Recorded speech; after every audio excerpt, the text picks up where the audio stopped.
وہ کیتھولک عیسائیت کو بھی اپنے ہاتھ میں لے لیا ہے۔ چنانچہ پوپ صاحب نے فرمان جاری کر دیا ہے کہ ہمارے خداوند یسوع مسیح کے قتل کی ذمہ داری ان یہودیوں پر نہیں ہے، بری کر دیے گئے۔ 1900 برس کے بعد، بلکہ 2000 برس کے قریب ہو گئے، انہیں ایگزونریٹ کر دیا گیا، ایبسالو کر دیا گیا، ان پر ذمہ داری نہیں۔ نتیجہ یہ نکلا ہے کہ ابھی چند مہینے پہلے جو مذاکرات صلح کے ہو رہے تھے، جن میں یاسر عرفات بھی تھے اور یہ اسحاق رابین گیا ہوا تھا واشنگٹن، وہاں سے واپس آیا ہے تو روم میں رک کر پاپائے روم سے ملاقات کر کے تشریف لائے ہیں، انہیں دعوت دی ہے کہ یروشلم آئیے، اور ویٹیکان نے تسلیم کر لیا ہے اسرائیل کو، اور ویٹیکان کا اب جو ہے ایک ایمبیسی، اس کا جو ہے سفارت خانہ وہ یروشلم میں بننے والا ہے، اور پوپ صاحب بھی وزٹ کرنے والے ہیں۔ گویا کہ یہ گٹھ جوڑ اب مکمل ہو چکا، اب کہیں اس میں کوئی کمی نہیں رہی۔ اس یونائٹڈ فورس کے ساتھ یہ نیو ورلڈ آرڈر اس وقت عالم اسلام پر حملہ آور ہے۔ اب اس میں نوٹ کیجئے کہ اس وقت کی فضا ہے کیا۔ عالم اسلام میں سے عالم عرب ان کے شکنجے میں جا چکا، کیوں بنا کر کھڑے ہوئے ہیں اسرائیل کو ماننے کے لیے اور سر تسلیم خم کرنے کے لیے۔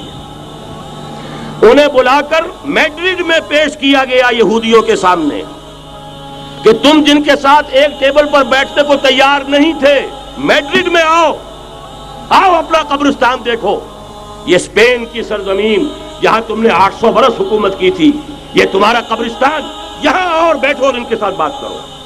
گئے تھے کہ نہیں تمام فرنٹ لائن سٹیٹس میڈرڈ میں؟ حالانکہ کوئی بین الاقوامی کانفرنس کبھی میڈرڈ میں نہیں ہوئی، یا تو یہ واشنگٹن میں، بعد میں وہ سارے معاملات واشنگٹن میں چلے، شروع وہاں سے کیا۔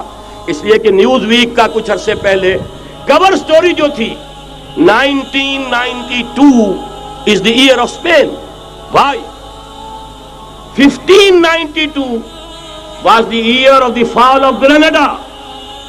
1492 میں 1492 میں غرناطہ کا سقوط ہوا، اور پورے آئیبیرین پیننسولا سے ایک ایک مسلمان بچہ نکال کر ختم کر دیا گیا، یا زندہ جلا دیے گئے، یا تہہ تیگ کر دیے گئے، یا جہازوں میں بھر بھر کر۔ اور آپ کو معلوم ہے میڈیٹرینین کی حیثیت کیا ہے، خلیج ہے، ایک معمولی سی خلیج، ادھر سے اسپین کا ساحل قریب آ جاتا ہے، اسپین کے ساحل سے جہازوں میں بھرا اور نارتھ افریقہ کے ساحل کے اوپر پھینک کر آ گئے۔ پورے ہسپانیہ میں جہاں 800 برس مسلمان کی حکومت رہی، ایک بچہ بھی مسلمان نام کا موجود رہا۔ یہ تھا 1492، اور اب آیا تھا 1992۔ 1992 is the year of Spain۔ اسی لیے ورلڈ اولمپکس رکھے گئے، وہاں دلہن کی طرح سجایا گیا ہسپانیہ کو، اور بلایا گیا، طلب کیا گیا، سمن کیا گیا تمام دول عرب کو، آؤ یہاں بیٹھو، اور یہاں بیٹھ کر اپنے ان یہودی دشمنوں کے ساتھ مصالحت کی بات شروع کرو۔ بہرحال نوٹ کر لیجئے، عالم عرب جا چکا ہے۔ کوئی دن کی بات ہے، میں سنسنی پیدا نہیں کرنا چاہتا، لیکن حالات اور واقعات سے نگاہیں بند کرنا بھی کوئی دانش مندی کی بات نہیں ہے۔ یہ ایودھیا کی مسجد شہید کی گئی، ابھی یہ ایک بہت بڑا مزار جو ہے شہید کیا گیا، اور اس کے ساتھ کئی مسجدیں شہید کی گئی۔ یہ سب کیا ہے؟ یہ مسلمانوں کی نفس دیکھی جا رہی ہے کہ کوئی غیرت اور حمیت نام کی کوئی شے باقی ہے؟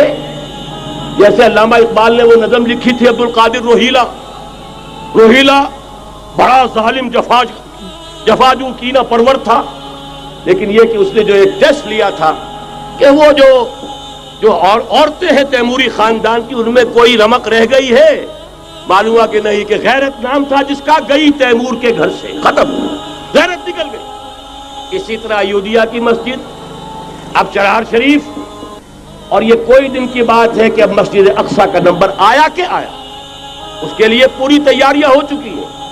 یروشلم کا مشرقی حصہ خالی کرایا جا چکا ہے، اس کے اندر اب پورا تسلط یہودی کر رہے ہیں، یہاں تک کہ اب کے یاسر عرفات صاحب نے بھی کچھ نہ کچھ جو ہے احتجاج کی بات کی ہے، حالانکہ اب تک ہر بات مان کر منقار زیرے پر تھا، لیکن یہ کہ ایک وقت آتا ہے آخر کار اسے بھی کچھ بولنا پڑ گیا ہے۔ لیکن یہودی اب پیچھے قدم ہٹانے والا نہیں ہے، ان کا تھرڈ ٹیمپل، تیسری مرتبہ ہیکل سلیمانی تعمیر ہونا ہے، نوٹ کر لیجئے، ان کے لیے وہ وہی کچھ ہے جو ہمارے لیے کعبہ ہے. ان کے لیے ہیکل سلیمانی بالکل وہی حیثیت رکھتا ہے جو ہمارے لیے کعبہ. وہ ہیکل سلیمانی ایک مرتبہ پہلے نبوکدنضر کے ہاتھوں مسمار ہوا، پھر سن 70 عیسوی میں ٹائٹس کے ہاتھوں مسمار ہوا. سن 70 کے بعد آج 1995 میں کتنے برس ہو گئے؟ پورے 1925 برس ہو گئے کہ ان کا کعبہ زمین بوس پڑا ہوا ہے. اب تک تو ان کا بس نہیں تھا، اب تو بس ہے کہ نہیں؟ اب ان کی حکومت ہے کہ نہیں؟ اب شاہ حسن ہو چاہے شاہ حسین، ان کے نوکر اور چاکر ہیں یا نہیں؟ اب انہیں ڈر کس کا ہے؟ لہذا کوئی دن کی بات ہے مسجد اقصیٰ شہید ہوگی اور ٹیمپل کی تعمیر شروع ہوگی. یہ تو بہرحال ایک نقشہ ہے. اگلا نقشہ آپ کو بتانا چاہتا ہوں، ایک دوسری تصویر ہے. یہ تصویر ہے زمینی، ایک تصویر ہے آسمانی. وَمَكَرُوا وَمَكَرَ اللَّهُ وَاللَّهُ خَيْرُ الْمَاكِرِينَ. انہوں نے اپنی سی تدبیریں کی، اللہ نے اپنی تدبیر کی، اور ظاہر بات ہے اللہ کی تدبیر سے بہتر تدبیر کس کی ہوگی؟ چنانچہ یہودیوں کی سازشیں اس وقت بھی ناکام ہوئی تھی یا نہیں؟ ظاہر بات ہے جاء الحق وزهق الباطل ان الباطل کان زہوقا. لہذا یہ آیتیں دونوں اعلان کر رہی ہیں کہ یہودیوں کی سازشیں بالآخر ناکام ہوں گی اور دین حق کا بول بالا ہو کر رہے گا. یہ تو ان آیتوں سے ظاہر ہے. یریدون لیطفئوا نور اللہ بافواہہم واللہ متم نورہ ولو کرہ الکافرون. یریدون ان یطفئوا نور اللہ بافواہہم ویابى اللہ الا یتم نورہ ولو کرہ الکافرون. هو الذی ارسل رسولہ بالہدی ودین الحق لیظہرہ علی الدین کلہ ولو کرہ المشرکون. اللہ نے تو بھیجا ہی ہے اپنے رسول کو اس فیصلے کے ساتھ اور یہ ذمہ داری اور مشن دے کر کہ جو دین حق آپ کو دے کر بھیجا جا رہا ہے اسے غالب کیجئے، نافذ کیجئے، قائم کیجئے. اس مشن کے ساتھ بھیجا جا رہا ہے اور وہ بہرحال آیا جاء الحق وزهق الباطل ان الباطل کان زہوقا. لیکن نوٹ کرنے کی بات یہ ہے، ذرا یہاں تھوڑا سا تحمل کے ساتھ غور کیجئے گا، کہیں میرے خلاف کوئی فتویٰ دینا شروع کر دیں. کیا حضور کا مقصد بعثت اس وقت مکمل ہو گیا تھا؟ ایک درجے میں ہو گیا کہ جزیرہ نما عرب پر اللہ کے نور کا بھی اتمام ہو گیا، اللہ کا دین بھی غالب ہو گیا. ہو گیا کہ نہیں ہو گیا؟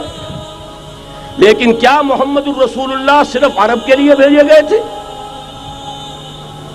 قرآن کہتا ہے ببانگ دول وما ارسلناک الا کافۃ للناس بشیرا ونذیرا. اے محمد صلی اللہ علیہ وسلم، ہم نے نہیں بھیجا ہے آپ کو مگر پوری نوع انسانی کے لیے بشیر اور نذیر بنا کر. تو جان لیجئے کہ یہ مقصد بعثت محمدی صلی اللہ علیہ وسلم بتمام و کمال اس وقت پورا ہوگا جب کل عالم انسانیت پر، کل روئے ارضی پر اللہ کا دین اسی طرح غالب ہو جائے گا جس طرح کہ محمد رسول اللہ والذین معہ صلی اللہ علیہ وسلم ورضی اللہ تعالی عنہم اجمعین، ان کے ہاتھوں سے، ان کے ایثار سے، ان کی قربانیوں سے، جن کا نقشہ آپ کے سامنے مولانا کھینچ چکے ہیں، ان کے اثار، ان کی قربانیاں، ان کی محنت، ان کی جفا کشی، ان کی سرفروشی، ان کے جان تن من دھن لگا دینے کے نتیجے میں جیسے اس وقت غالب ہوا تھا کل روئے ارضی پر غالب ہوگا، تب کہیں جا کر مقصد بعثت محمدی مکمل ہوگا. یہی وجہ ہے اقبال نے کہا تھا وقت فرصت ہے کہاں، کام ابھی باقی ہے، نور توحید کا اتمام ابھی باقی ہے. لیکن ساتھ ہی خوشخبری بھی دی تھی، یہ چمن معمور ہوگا نغمہ توحید سے. آئے گا وہ دور، یہ چمن معمور ہوگا نغمہ توحید سے، لازماً آ کر رہے گا.